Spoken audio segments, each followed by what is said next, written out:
উভয় presiding officer একই দায়িত্ব পালন করেছিলেন। আমরাও যে দায়িত্ব পালন করেছি উনিও সেই একই দায়িত্ব পালন করতে কিন্তু আমরা যেহেতু পোলিং অফিসার থেকে শুরু করে প্রিজাইডিং অফিসার হওয়ার কারণে আমাদের অভিজ্ঞতাটা বেশি। আমাদের ভোট কেন্দ্রগুলো আমরা যখন দায়িত্ব পালন করেছি তখন সুষ্ঠুভাবে পরিচালনা করতে সমর্থ হয়েছি। এখন যারা দায়িত্ব পালন করছে এরা অনেকটা নবীন, অনেকে এই প্রথমবারের মতো। আমি সঠিক জানি না ইনি প্রথমবারের মতো কিনা, তারপরেও আমার সঙ্গে তার দেখা হলে আমি তাকে কিছু গাইড বা নির্দেশনা আমার অভিজ্ঞতার আলোকে আমি তাকে দেই, যাতে এখানে ভোটগুলো সুষ্ঠুভাবে পরিচালিত হয়।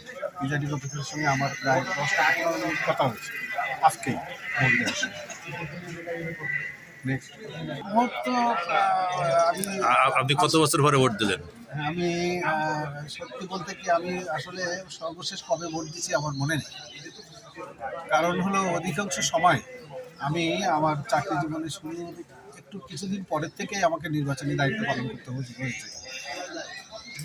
1988 থেকে, সম্ভবত আমার যদি ভুল না হয়, 1988 থেকে আমি নির্বাচনী দায়িত্ব পালন শুরু করি।